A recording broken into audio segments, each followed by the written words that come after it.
Good morning. Welcome to teens kitchen secrets. നമുക്കിന്നൊരു beef roast ഉണ്ടാക്കാവേ. Christmas ഒക്കെ അല്ലേ വരുന്നത്, എല്ലാവരും ബീഫൊക്കെ മേടിച്ച് വീട്ടിലുണ്ടാക്കുമല്ലോ. അപ്പോൾ അതിനാവശ്യമായിട്ടുള്ള സാധനങ്ങൾ, 1 കിലോ ഇറച്ചിക്ക് ആവശ്യമായിട്ടുള്ള സാധനമാണ് 3 സവോള, ഒരു നല്ല പീസ് ഇഞ്ചി, ഒരു 3 പച്ചമുളക് അരിഞ്ഞത്, 2 തക്കാളി, ഒരു 7-8 വെളുത്തുള്ളി അരിഞ്ഞത്. പിന്നെ ഇതിലേക്ക് ആവശ്യമായ പൊടികൾ: 1 ടേബിൾ സ്പൂൺ മല്ലിപ്പൊടി, 1 ടേബിൾ സ്പൂൺ ബീഫ് മസാലയാണ്, പിന്നെ 1 ടീസ്പൂൺ കുരുമുളക് പൊടി, 1 table spoon Kashmiri chilli powder, 1 teaspoon എരിവുള്ള മുളക് പൊടി, 1 ടീസ്പൂൺ കുരുമുളക് പൊടി. ഇത്രയാണ്.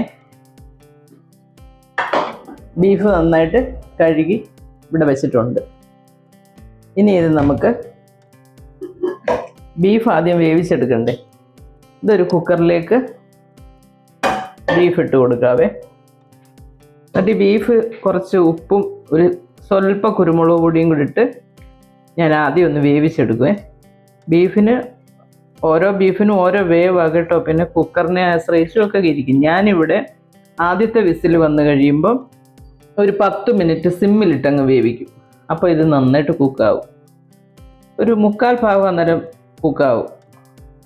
അതിനുശേഷം ഇതെല്ലാം കൂടെ വഴറ്റിയിട്ട് ഞാൻ ഒന്നും കൂടെ ഈ കുക്കറിനകത്തിട്ട് തന്നെ ഒന്നും കൂടെ 1-2 വിസിലും കൂടെ എടുക്കും. അപ്പോൾ ശരിക്ക് ബീഫൊക്കെ നന്നായിട്ട് വെന്ത് നന്നായി വരും. ഞാനത് കാണിച്ചു തരാവേ.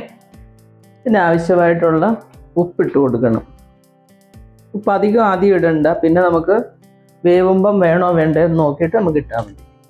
ഒരു സ്വല്പം കുരുമുളക് പൊടി, നമ്മൾ മസാലയ്ക്കകത്ത് എടുത്തിട്ടുണ്ട് കുരുമുളക് പൊടി. എന്നാലും ഇതിനകത്തോട്ട് ഒരു 1/2 ടീസ്പൂൺ കുരുമുളക് പൊടിയും കൂടി ഇട്ട് നമ്മളിത് ആദ്യം വേവിച്ചെടുക്കണേ. നമ്മൾ ഈ പൊടികളെല്ലാം ഒന്ന് ചൂടാക്കി എടുക്കണം. ഞാൻ കുക്കറിൽ ബീഫ് വേവാൻ വെച്ചിട്ടുണ്ട്. ഉപ്പും കുരുമുളക് പൊടി ഇട്ട് ഒട്ടും വെള്ളം ഒഴിക്കണ്ട ബീഫിനകത്ത്. ആ ബീഫിൽ നിന്ന് തന്നെ വെള്ളം ഇറങ്ങി വന്നോളും കേട്ടോ. എന്നിട്ട് അങ്ങനെ വേണം വേവിക്കാൻ. ഇനി ഇത് നന്നായിട്ടൊന്ന് ചൂടാക്കി എടുക്കണം. അപ്പോൾ ഈ മസാലയുടെ ആ ഒരു പച്ച മണമെല്ലാം മാറി നന്നായിട്ട് വരും.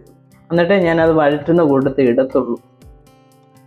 നമ്മളൊരു കടായി ഇവിടെ വെച്ചിട്ട് കുറച്ച് ആവശ്യത്തിന് വെളിച്ചെണ്ണ ഒഴിച്ച് കൊടുത്തിട്ടുണ്ട്. വെളിച്ചെണ്ണ തന്നെ ഒഴിക്കണം ബീഫിനൊക്കെ. അതിനകത്തോട്ട് നമുക്ക് വെളുത്തുള്ളി ഇഞ്ചി ഒന്ന് 1 മിനിറ്റ് ഇങ്ങനെ ഒന്ന് വഴന്ന് കഴിയുമ്പോൾ പച്ചമുളകും സവോളയും കൂടി ഇട്ട് കൊടുക്കാവേ. ഇത് നല്ലപോലെ ഒന്ന് വഴറ്റിയെടുക്കണം. നമ്മൾ ബീഫിന് ഉപ്പിട്ടാണ് വെച്ചേക്കുന്നത്. അപ്പോൾ ഈ സവോളയ്ക്ക് ആവശ്യമായിട്ടുള്ളൊരു സ്വല്പം ഉപ്പും കൂടെ നമ്മൾ ഇതിനകത്ത് ചേർത്ത് കൊടുക്കണേ.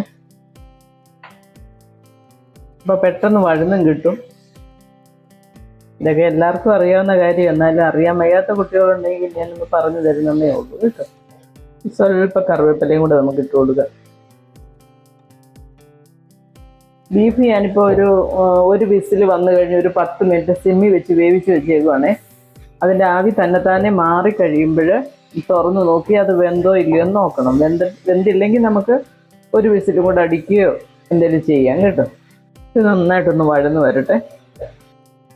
സവോള ഏതാണ്ട് കുറച്ച് വഴന്ന് കിട്ടിയിട്ടുണ്ട്. ഇനി നമുക്കിതിലേക്ക് ഈ ടൊമാറ്റോസ് അരിഞ്ഞ് വെച്ചേക്കുന്നതും കൂടെ നമ്മളിട്ട് കൊടുക്കണം. 2 എണ്ണം. ഇതും കൂടി ഇതിനകത്ത് ഈ എണ്ണയ്ക്കകത്ത് കിടന്ന് നല്ല പോലെ വഴലണം.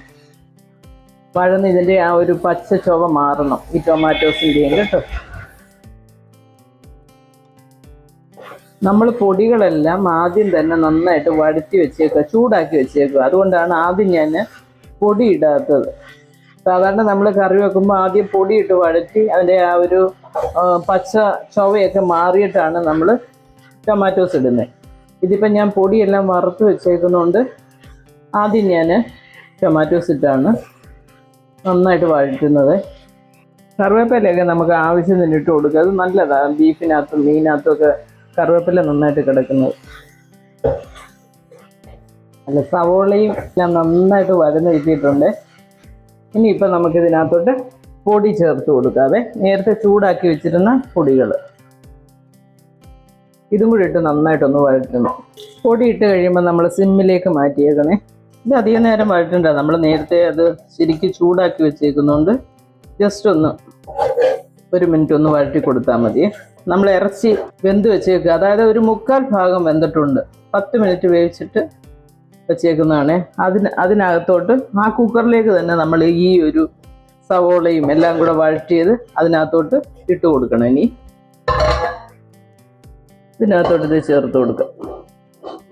നമ്മൾ ഒട്ടും വെള്ളം ഒഴിച്ചിട്ടില്ലായിരുന്നു ബീഫിൽ കേട്ടോ. വെള്ളം ഒഴിക്കേണ്ട കാര്യമില്ല, റോസ്റ്റ് അല്ലേ ഒട്ടും.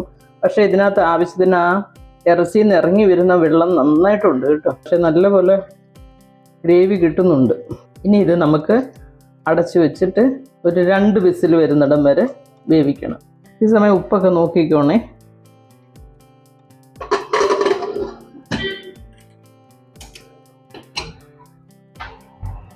ഇനി 2 വിസിൽ കഴിഞ്ഞ് നോക്കാം. നമ്മൾ കുക്കറിൽ എല്ലാം കൂടി ഇട്ട് ഒരു 3 വിസിലും കൂടി എടുത്തിട്ടുണ്ട്. ഇപ്പം ഒട്ടും വെള്ളം ഒഴിക്കാത്ത, പക്ഷേ നല്ലപോലെ വെള്ളമുണ്ട്. പിന്നെ നമ്മളിത് ഈ വെള്ളമൊക്കെ കുറേ വറ്റിച്ചെടുക്കണം, നല്ല റോസ്റ്റ് ആകത്തുള്ളൂ. ഇപ്പം കുറച്ച് തേങ്ങാക്കൊത്തി ഞാൻ എണ്ണയിലൊന്ന് മൂപ്പിച്ച് വെച്ചേക്കുവാണേ, അതും കൂടി ഇതിനകത്തോട്ട് ഇട്ട് കൊടുക്കുക. ഇനി നന്നായിട്ട് ഈ ചാറെല്ലാം കുറുകി കഴിയുമ്പം കാണിക്കാവേ. നമ്മുടെ ബീഫ് റോസ്റ്റ് ഇവിടെ റെഡിയായി, വെള്ളമെല്ലാം വറ്റി. അപ്പോൾ ഇത് റെഡി ആയിട്ടുണ്ട്. ഇതിനകത്തോട്ടൊരു സ്വല്പം കറിവേപ്പിലയും കൊണ്ട് നമുക്ക് അവസാനം ഇട്ട് കൊടുക്കും.